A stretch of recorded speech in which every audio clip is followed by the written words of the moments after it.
You want details? Fine. I drive a Ferrari 355 Cabriolet. What's up? I have a ridiculous house in the South Fork. I have every toy you can possibly imagine. And best of all, kids, I am liquid. So, now you know what's possible. Let me tell you what's required. Okay, we're going to crank it up here a bit here on the Life Advice. lifeadvicerr@gmail.com. There's a level.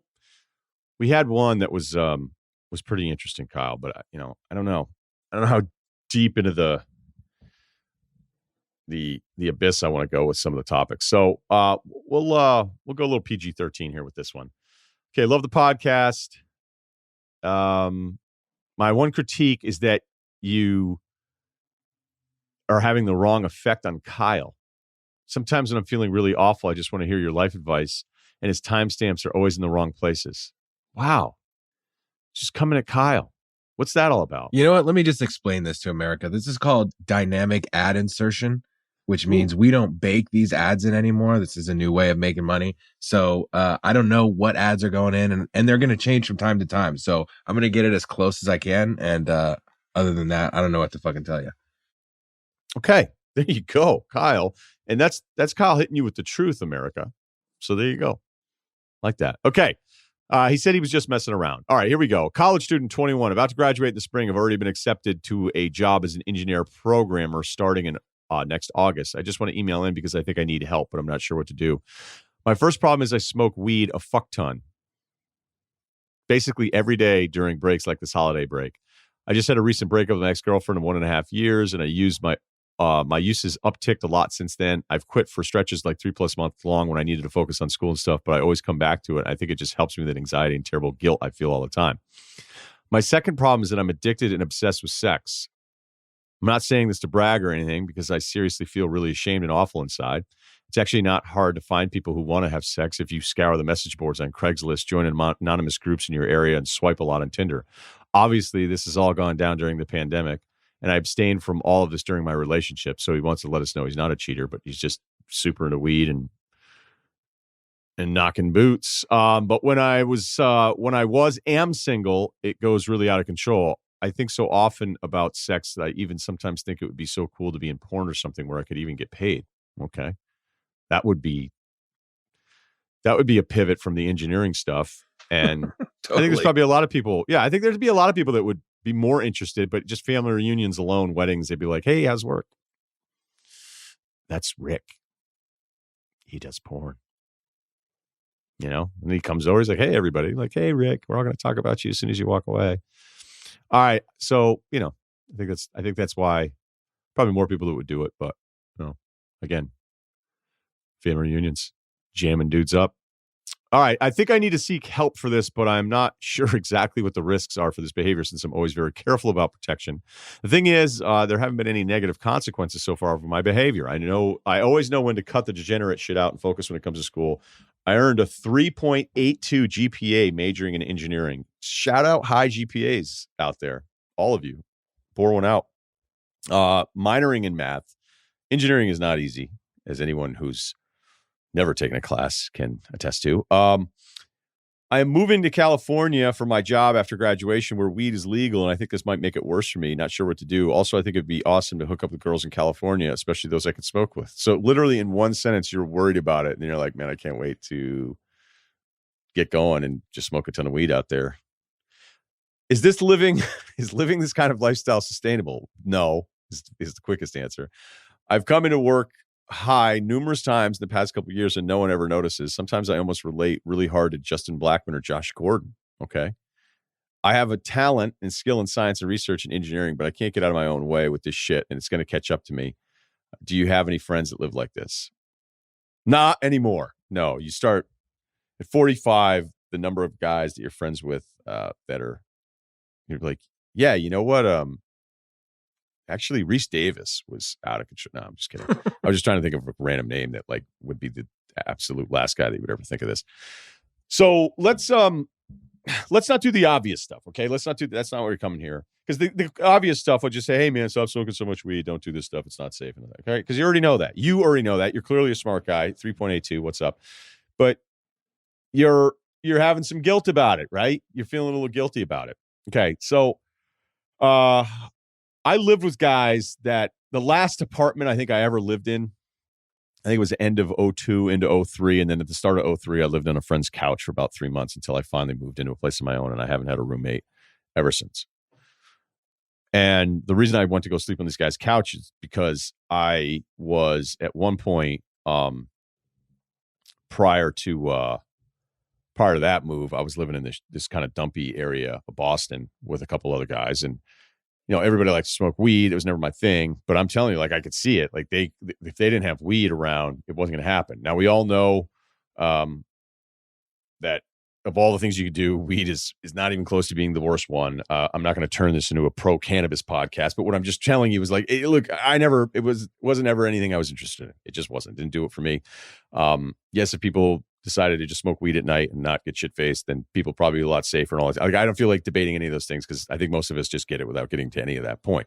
So it could be a phase. It could be a phase. You could be 21. Oh my God, I smoke weed all the time. Then it's like 25, 26. You kind of get it out of your system. You start to feel more guilt that you're already feeling at 21. I mean, the fact you're even feeling any guilt at 21 and you don't think you're awesome for doing this, I actually think is a really good sign. That's a good sign that you already, like, the fact that you sent in this email. I would say most guys in your situation right now wouldn't even think they were doing anything wrong. And if they did and didn't really know what to do, they wouldn't even write the email. So I'd actually give yourself a little pat on the back for going, hey, you know what? This probably isn't cool. Because eventually it's not going to be cool. Okay. Eventually it isn't going to be cool. Eventually you are going to find somebody on Craigslist. You're going to end up in a parking lot with no pants on and your wallet missing. Okay. I don't know how you even mess with those sites. I'm not talking about the mainstream dating websites, but some of that classified stuff out there that creeps on the internet. I don't know. I mean, if that's your thing and it's worked out for you, all right. But clearly you don't like doing it all the time. Clearly, even though you like being high, you know that you can't keep doing this all the time and showing up to work and nobody noticing it. Like, it actually makes sense, especially for like somebody who's engineering and math and you're probably just figuring stuff out and nobody would notice. But I remember, let me put it this way. For those of you that are younger and you've made some kind of mistake, and it doesn't even have to be a huge mistake. You know what I mean? You get too drunk on the Wednesday before Thanksgiving and your family's pissed at you because you're hungover and they're giving you a hard time. Or, maybe something that's not the most serious, but a little bit more serious happened. The older people in your life are going to be giving you a lot of shit for it, or at least they should be. They are, because they've been around. And this is the part where being older, where the person who's been around is right. And they're doing this because they care about you, and they're getting on your case because they've seen bad things happen to friends or loved ones throughout their life. Because what will happen with most people is you go through this phase and then you're out of it. And that's what it is. But the older people are always worried about the people that get progressively worse. And it's not a phase that, hey, I'm smoking weed every day and I'm doing this. And then it's like, okay, but when you start to form these bad habits, you either get so sick of them that you break them, or this is just the foundation of a really fucked up lifestyle for the next 10, 20 years. I'm serious with this stuff. It's kind of like, an older person can see a young guy, drink, and then he'll be like, hey, you know what? Like, I've got buddies. And the first thing the young guy says is, oh, fuck up. Like, get away from me. I don't want to hear it. Like, give me a break. Just because you guys in WWII, like, I don't want to hear it. But what that guy is doing is saying, hey, you have some tendencies here, or you have something going on with you that if you don't correct this, that it's going to end up being a much bigger problem.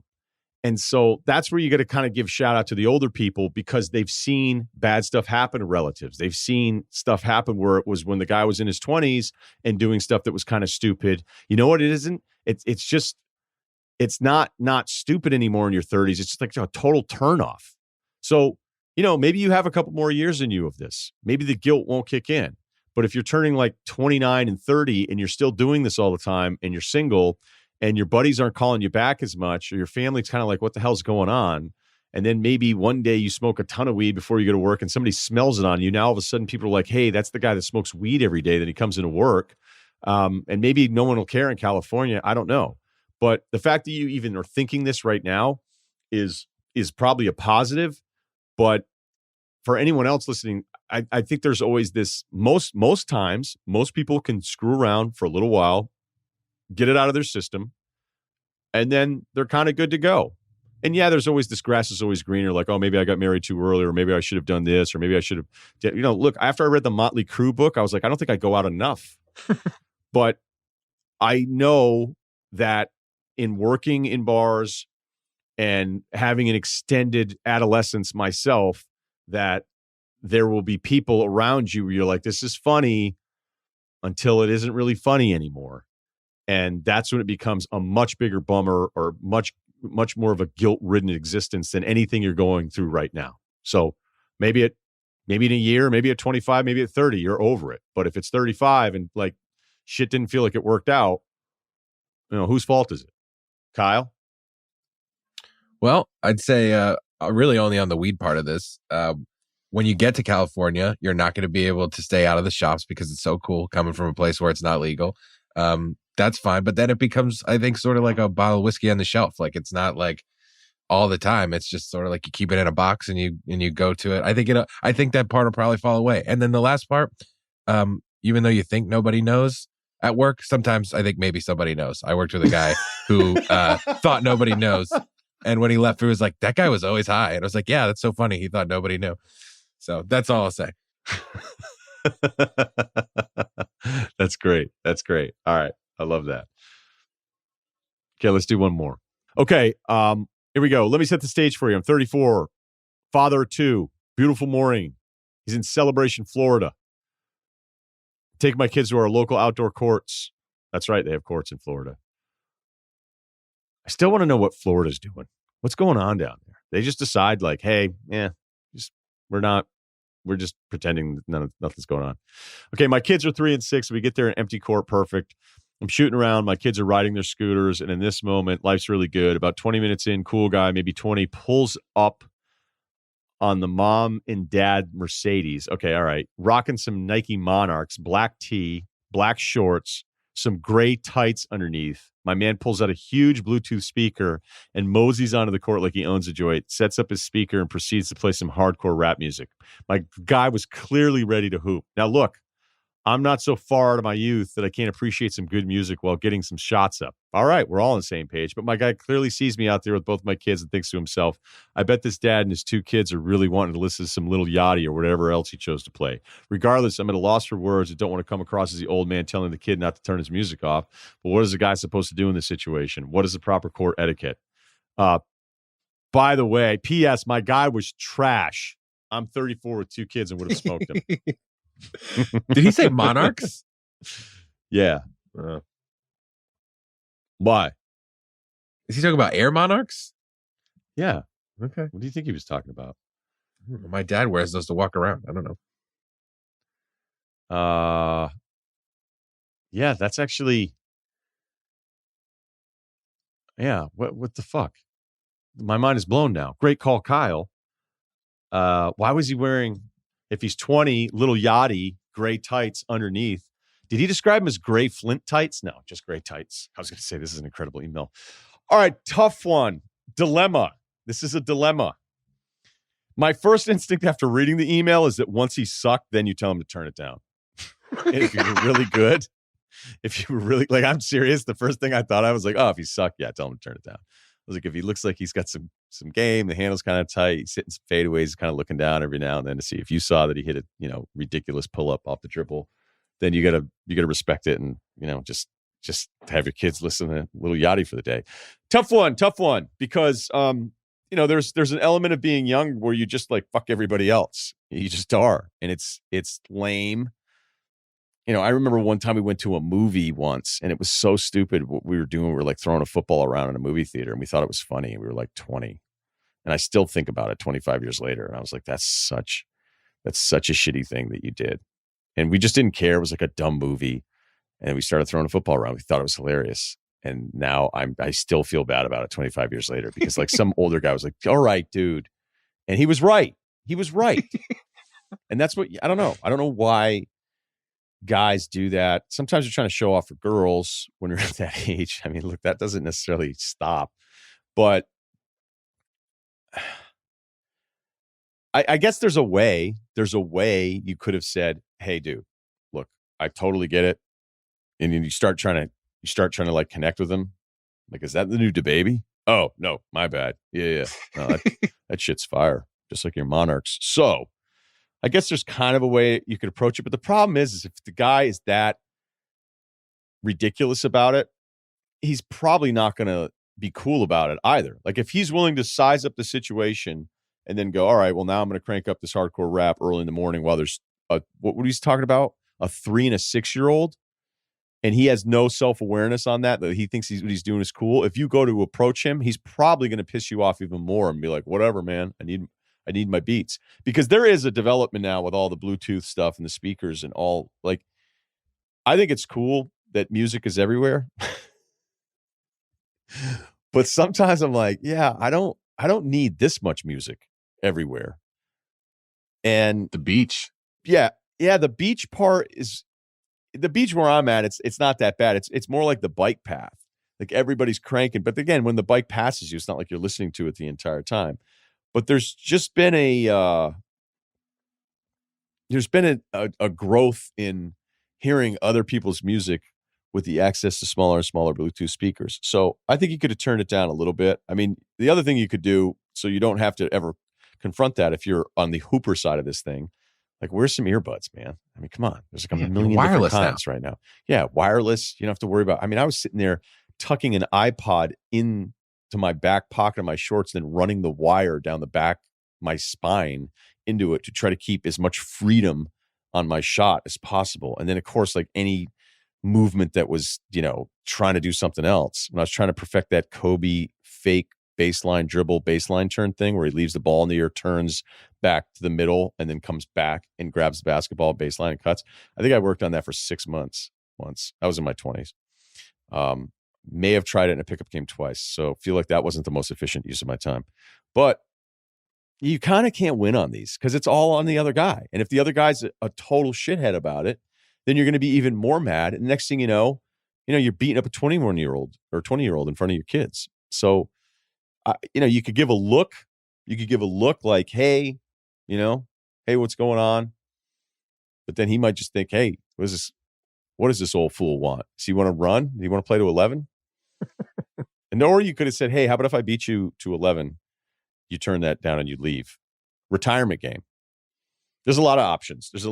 But we all know, anyone that's been through this, you all know, the chances are that 21-year-old or 20-year-old, I don't know why I keep rounding up here, that guy doesn't listen. The fact that he already did all of this stuff and he's got all this gear on, and he sucked.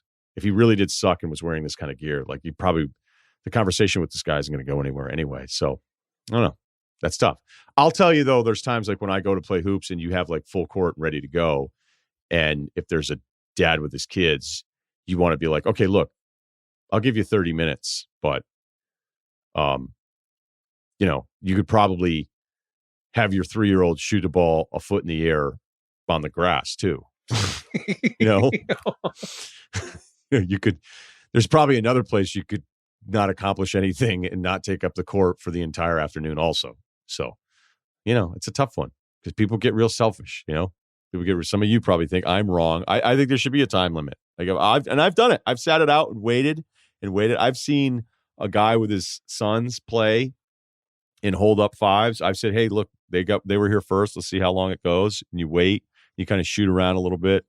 Then you can sort of do this deal where you're playing half court and your half court game starts to creep further and further past the half court line. Yes. Next thing you know, you're like, wait, is the tide coming up here? Like, no, we're just slowly forcing you off of this court here. But if a guy's there with his kids, you got to respect it up into a point, I think. But yeah, I don't know. I went way too long on this one. So there you go. I think we covered every angle without coming up with a clear solution. Please spread the word. Subscribe to the Ryen Russillo podcast. Ringer, Spotify. We'll be ready to go previewing Wild Card Weekend. Also doing something with Kevin Clark and the Ringer for the Wild Card deal. I'm going to be doing a live show with them on Saturday. I'll have all the details. I'm pretty sure I was already given all the details, but I'll look at them and then say exactly when they are on Friday's podcast. So be on the lookout for that one as well.